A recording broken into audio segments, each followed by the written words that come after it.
Yes, good morning students. Today we are going to start chapter number 3rd of class 6, that is playing with numbers. Chapter 3 start कर रहे हैं maths का आज, playing with numbers. तो start करते हैं introduction के साथ। फर्स्ट आता है फैक्टर, ठीक है। तो फैक्टर ऑफ अ नंबर, किसी भी नंबर के अगर हमें फैक्टर निकालने वो क्या होंगे, तो डेफिनेशन देखते हैं पहले एक बार। Factors of a number, it is a number which divide the number exactly without leaving any remainder. यानी कि किसी भी नंबर ऑफ फैक्टर क्या होगा कि जो भी हमने कोई नंबर लिया उसको जब डिवाइड करेंगे उस नंबर से, तो आंसर जब आएगा रिमाइंडर इसमें क्या आना चाहिए, जीरो आना चाहिए, ठीक है। रिमाइंडर क्या आना चाहिए, जीरो। यानी किसी भी नंबर को जब हम डिवाइड करते हैं, जैसे कि हम लेते हैं, जैसे 96 है, तो 96 मैंने लिया। अब 96 को मैंने क्या किया, 1 से किया, तो 1 के टेबल 96 कितने टाइम आता है, 96 आता है। और ये 96 गया, रिमाइंडर क्या है, 6 में 6 जीरो, ये जीरो, तो रिमाइंडर क्या आया, जीरो। तो 96 क्या है मेरा फैक्टर हो जाएगा 96 का। तो एग्जाम्पल देखते हैं अब। फैक्टर ऑफ 96 से फैक्टर निकालने हैं, तो 96 से फैक्टर क्या हो जाएंगे, 1 के टेबल में 96 आता है 96 टाइम, 1 मल्टीप्लाई 96। 2 के टेबल में आता है, 2 को जब 96 से डिवाइड करूंगा तो 48 आएगा, यानी 2 मल्टीप्लाई 48, 2 मल्टीप्लाई 48 क्या हो गया 96, तो 2 मल्टीप्लाई 48। तो स्टार्टिंग करेंगे 1 से और लास्ट में जो वापस आएंगे तो कहाँ पे आएगा, 96 पे आ जाएगा। जो नंबर आएगा, जो भी नंबर हमने लिया था लास्ट में, उस नंबर पे जाकर फैक्टर हमारा एंड होगा। तो 1 मल्टीप्लाई 96 सेकेंड, 2 मल्टीप्लाई 48, 3 मल्टीप्लाई 32। 3 को जब 32 से मल्टीप्लाई करते हैं ना तो 96 आता है। 4 को जब 24 से मल्टीप्लाई करेंगे तो 96 आएगा। 5 के टेबल 96 नहीं आता, रहने देंगे। 6 के टेबल 96 आता है। 6 मल्टीप्लाई 16 96 आता है। 8 मल्टीप्लाई 12 96 आता है। तो जो फैक्टर होंगे 96 को क्या हो जाएंगे, तो ऊपर से नीचे आएंगे, ऊपर से नीचे। तो 1 2 3 4 6 8, देन 12 16 24 32 48 96। तो ये सभी क्या होगा, मेरे 96 से फैक्टर हो जाएंगे। देन उसके बाद आता है प्रॉपर्टीज ऑफ फैक्टर। फैक्टर की प्रॉपर्टीज क्या होती हैं। In this section we will read 5 property of factor. First one है 1 is a factor of every number. 1 क्या होगा, हर एक नंबर का फैक्टर आपका होगा। एग्जाम्पल है 1 मल्टीप्लाई 5 इक्वल टू 5 और 1 मल्टीप्लाई 18 इक्वल टू 18।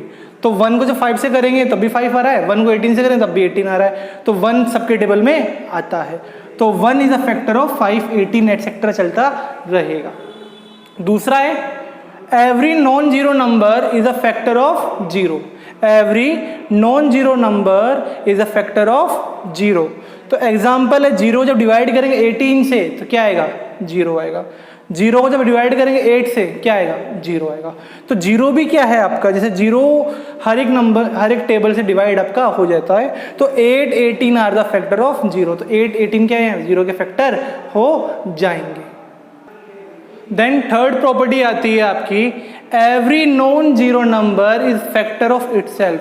हर एक नॉन जीरो नंबर जो होगा, ऐसा नंबर जो जीरो नहीं है, वो खुद का फैक्टर भी आपका होता है। जैसे 7 को जब डिवाइड करेंगे 7 से तो क्या आएगा 1।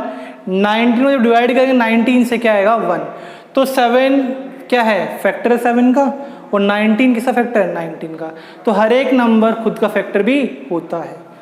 अगली प्रॉपर्टी है 4th नंबर की, अ factor of a given number is less than और इक्वल टू द नंबर। किसी भी नंबर का जो फैक्टर होगा हमेशा उस नंबर से या तो कम होगा या इक्वल होगा। मतलब समझते हैं, फैक्टर ऑफ 8 के फैक्टर कितने हुए, 4 फैक्टर हैं 8 के, 1 2 4 और 8। यानी 8 किस टेबल में आता है, 1 में आता है, 2 में आता है, 4 में आता है, 8 में आता है। हमेशा ये बात ध्यान रखना कि जो 8 होगा, इसके जो फैक्टर होंगे वो इस नंबर से कम ही होंगे या फिर इक्वल होंगे, ज़्यादा कभी नहीं होगा। कभी ऐसा मत बोलना कि सर 8 का फैक्टर तो मेरा 12 आ रहा है, 12 कभी नहीं आएगा। 8 का फैक्टर 8 से हमेशा कम होगा या फिर इक्वल ही होगा। जैसे 1 8 से कम है, 2 8 से कम है, 3 8 से कम है, 4 8 से कम है और 8 इक्वल टू 8। तो यहाँ से क्या मालूम चला कि किसी भी नंबर का जो फैक्टर होगा वो उस नंबर से हमेशा कम होगा या फिर इक्वल होगा, ज़्यादा नहीं होता है।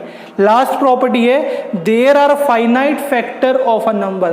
किसी भी नंबर के जो फैक्टर होंगे फाइनाइट यानी फिक्स होंगे, जैसे फैक्टर ऑफ 4 के कितने फैक्टर हैं? 3 फैक्टर है, 1 में आता है, 2 में आता है और 4 में आता है। तो इसमें क्या मालूम चली लास्ट प्रॉपर्टी में, किसी भी नंबर के जो फैक्टर होंगे वो फाइनाइट होंगे, उनको आप गिन सकते हो, उनको आप काउंट कर सकते हो। जैसे 4 के फैक्टर क्या है? 4 1 के टेबल में भी आता है, 2 के टेबल में भी आता है और 4 के टेबल में भी आता है। तो ये हमने क्या पढ़ी? 5 प्रॉपर्टी पढ़ी फैक्टर्स की।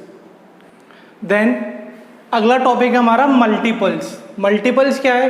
किसी भी नेचुरल नंबर का भी मल्टीपल निकालना है तो क्या होगा?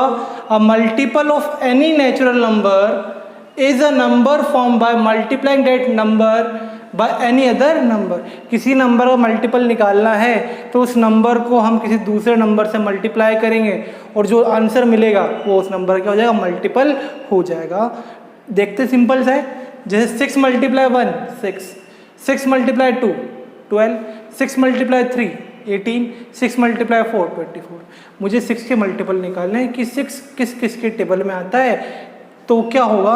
6 12 18 24, या फिर 6 के मल्टीपल क्या होंगे? तो 6 के मल्टीपल क्या हो जाएंगे? 6 12 18 24 30 36 ऐसे चलता रहेगा। ठीक है।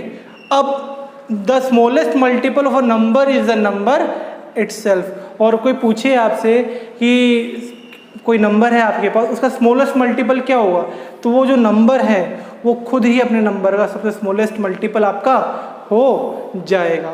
ठीक है। The smallest multiple of a number is the number itself. तो इसको अच्छे से नोट डाउन आपको करना है। देन अगला टॉपिक है properties of multiple. Properties of multiple.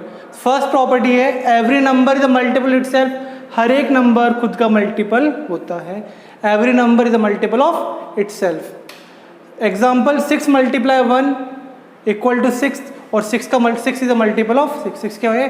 6 का मल्टीपल हो जाएगा। सेकंड है every number is a multiple of 1। हर एक नंबर 1 का मल्टीपल होगा। जैसे 1 मल्टीप्लाई 5 तो क्या है? 5। तो 5 इज अ मल्टीपल ऑफ 1। 5 क्या है? 1 का मल्टीपल है। थर्ड प्रॉपर्टी है every multiple of a number is always greater और इक्वल टू द नंबर। किसी भी नंबर का जो मल्टीपल होगा वो उस नंबर से या तो इक्वल होगा या उससे ग्रेटर होगा। तो ये बोला हमने every multiple of a number is always greater और इक्वल टू द नंबर। तो मल्टीपल ऑफ 7, 7 के मल्टीपल्स क्या है? 7 है, 14 21 28 सो ऑन चलता रहेगा। लेकिन यहाँ पे जो बात मैं बताना चाहता हूँ वो क्या है? हियर जो 7 है वो 7 जो नंबर है वो 7 का जो मल्टीपल 7 के एक बार इक्वल तो हो रहा है, उसके बाद हमेशा ज़्यादा ही आएगा, ग्रेटर ही आएगा। जैसे 7 is greater than 14, 7 is greater than 21, 7 is greater than 28। मैंने क्या बोला यहाँ पर कि every multiple of a number is always greater, यानी किसी नंबर का जो मल्टीपल होगा उस नंबर से हमेशा ज़्यादा होगा या फिर इक्वल होगा। तो 7 का मल्टीपल 7 हो सकता है एक बार, और उसके बाद हमेशा मल्टीपल ज़्यादा ही आएगा। तो इसको अच्छे से नोट डाउन आपको करना है। देन लास्ट प्रॉपर्टी आती है आपकी there are infinite multiple of any number. किसी नंबर के जो मल्टीपल होंगे वो कितने होंगे? इन्फानाइट, यानी अनगिनत है, उनको आप काउंट नहीं कर सकते हो। जैसे मल्टीपल ऑफ 7, 7 के जो मल्टीपल है, टेबल तो आती होगी सबको, 7 के टेबल में 7 आता है, 14 21 28 35 42 49 सो ऑन चलता जाएगा। तो इस प्रॉपर्टी में क्या सीखा हमने देखा कि किसी भी नंबर के जो मल्टीपल होंगे वो क्या होंगे? इन्फानाइट। फैक्टर में हमने पढ़ा था किसी भी नंबर के फैक्टर होंगे वो क्या होंगे?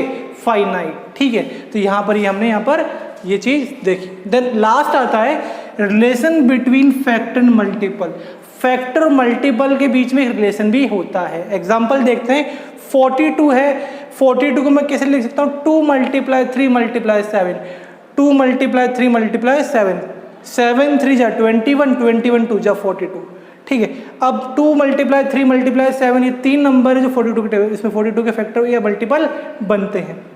तो देखते हैं, देखो यहाँ पर 2 3 7 आर फैक्टर ऑफ 42। 42 फैक्टर क्या है? 2 3 7। दूसरा रिलेशन क्या आएगा? 42 is a multiple of 2 3 and 7।